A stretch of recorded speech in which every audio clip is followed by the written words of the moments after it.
Hello there, welcome back to another episode of Strife's Talking Points. And after taking a long, wonderful weekend, I've come back to the insanity of the world. I like to take long stretches between going through craziness that we see in our world and tragedy. And today, though, I've come back, and the first story was about the Texas gunman over the weekend. And this, my second story, is about the Minnesota State Fair.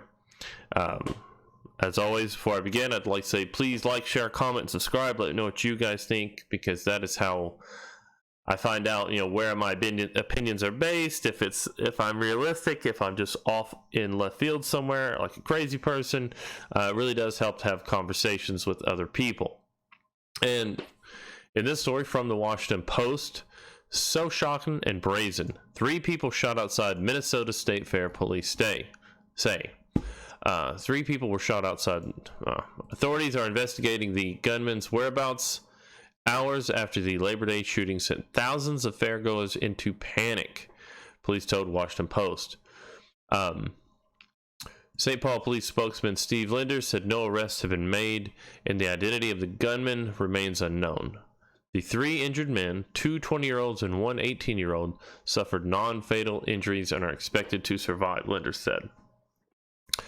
It was a truly chaotic scene, he said early Tuesday. To see something like this is nothing short of outrageous. There were a large number of people at this thing, up well above tens of thousands of people here. The shooting near the nation's second largest state fair concludes a summer marred by a stretch of mass shootings that killed more than 50 people in August and injured dozens more. It comes days after a mass shooting in West Texas. Now they're trying to relate all these. This one is not going to basically fall. I don't see how you can link these things together. You can link the shootings in El Paso and Dayton.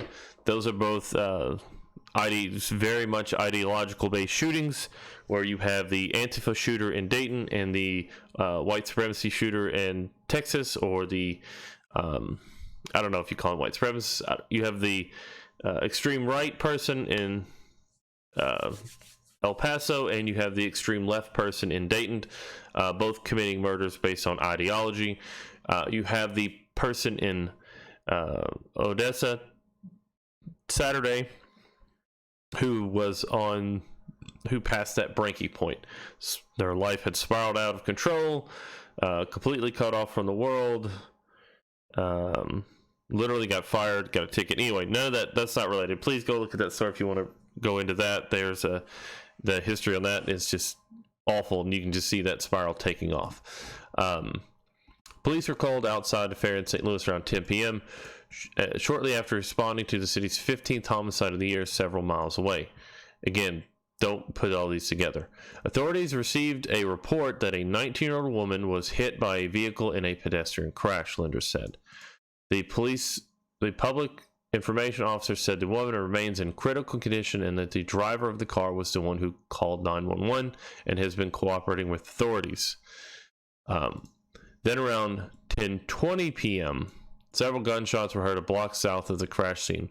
When police arrived, they found one man had been injured from gunfire.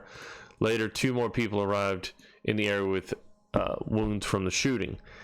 Now, they're kind of separating this out. Now, here is where the event, this is actually a picture of the state fair.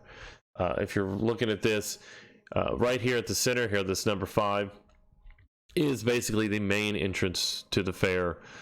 This is Snelling Avenue, which is kind of the highway that runs right across to it, and this is Midway Park. Bus stop, there's a lot of parking here. According to the other story here from the Star Tribune, what they say happened is basically the altercation spiraled from the initial. 3 people shot outside the main gate, Minnesota State Fair, later on Monday, and another was hit by a car, authorities said. An altercation broke out afterward. A girl was run over. She is in critical conditions at Regions Hospital, St. Paul, police said. Steve Linders, blah, blah, blah. After the pedestrian accident outside the fairgrounds, the driver of the car initially stopped, but after people started kicking and punching his car, he drove to another spot, called police, and is cooperating with the investigation.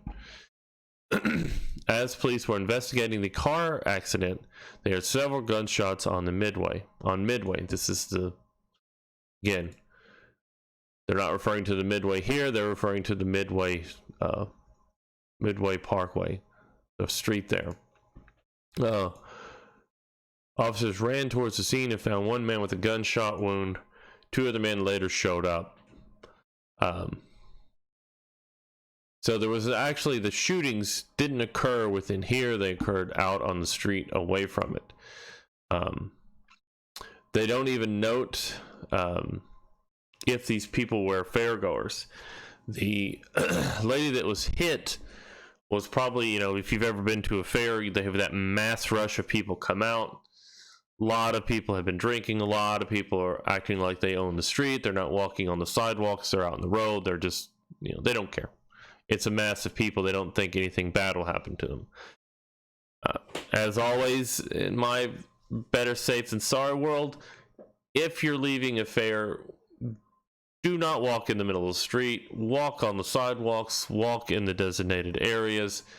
Don't walk in the middle of the street, because if someone is backing up and, everybody mostly has driven a car, when you start backing up, someone could cut that corner as you move, immediately hit them. A car will always win in a battle against a pedestrian, especially if you're a small person. It doesn't matter if you're a big person. It's going to hit you. That car weighs thousands of pounds. You weigh at most 200-300. It's going to knock you over. It's going to run you over. No reason to be unsafe like that. Now, if the story is true, this guy was, once he hit her, started trying to call the police. People started beating and kicking on the car. And he moved away somewhere else and then called the police. He's doing the best he can, because you do not want yourself to be attacked in that. So bad for him for running over the girl. Hopefully she pulls through and she's all right. That is a pretty serious thing. And then, an unrelated shooting a few blocks away. I initially, from reading these, cursory reading through, I thought they were related. Doesn't seem like they are.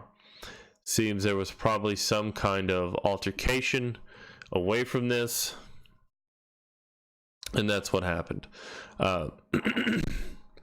Washington Post goes into a little more detail, but again, there's not more. They just talk about witnesses took to social media and the chaos occurred in real time. One witness described to CARE,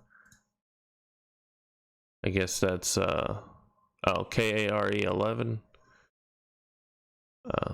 news outlet there. Everyone sort of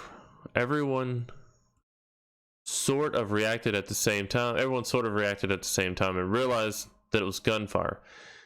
People all kind of hit the deck and started scrambling from where they were at the bus stops, he told. It was all extremely quick and panicked. We just did what we could. They go on kind of there. Shell casings were on the scene. This is back to Star Tribune. No arrests have been made, Linder said. Witnesses of the shooting outside the fairgrounds reported via Twitter hearing clusters of shots fired and then seeing panic as fairgoers scrambled to safety. It's unclear whether the fight is the same one captured on video now circulating on Facebook, which shows at least 6 teenagers stomping on the stomach of a young woman curled up on the ground. Teens scattered as officers approached. The 12-second video has no timestamp, but appears to be taken just outside the Ferris turnstiles and was posted late Monday. So, if this is true, it's unclear whether the fight is the same one captured on video now circulating on Facebook, which shows at least 6 teenagers stomping on the stomach. So, is this possibly the young woman hit by the car? Or is this a totally separate fight? You'll see there are no other reports of injuries from this. They're saying a woman hit by a car. They're saying 3 men shot by bullets. There's no report of this, so My assumption would be that this video is false, as you do see a lot of false stuff on Facebook. Because if the woman was ran over by a car and then people started beating on the car, I doubt they were beating on the car and the woman. Seems very strange. Linda said police are asking people to share any information or videos on the incident. After the incident, Rachel was temporarily placed on lockdown early Tuesday morning as confrontations broke out between family members of at least one of the victims. So more than likely, with them seeing lockdown because of confrontations between family members of the victims, more than likely this would be a gang-related shooting. This was something related to criminal activity, because family A, family B, anytime you see these things happen, especially in cities, it's tribal mentality, the way they're trying to divide up. You know, you see this everywhere. Break down into small groups, break down into your block, their block, your people, their people, so that you can shoot them, but they can't shoot you. The police can arrest none of you because you're supposed to take care of it within your own violent urges. I really do think that this is kind of the downfall we have in our country, where everybody's trying to break up into these specific tribes with your own territory, your own laws, your own violence, and it is eroding how the country is supposed to work overall, where we're based in cities, states, and nations. All of us have the same laws. We're all supposed to work together to make the place better. But as we go along, you see this break out. Heart goes out to the lady here who was ran over by a car. I hope she's all right. She is, as they say here, in critical condition. To the three men, I do hope they find out who the shooter was, and if they were not just one shooter but multiple shooters. Let's say they had one of the victims actually was a shooter. It's very possible. Anytime you do see it, you know, looking like some type of altercation, gang related, crime related, that would be my thoughts on it. Let me know what you guys think. Please like, share, comment, subscribe. Trying to keep these videos shorter these days. Thank you all for watching. I hope you had a safe and wonderful weekend. Have a great day.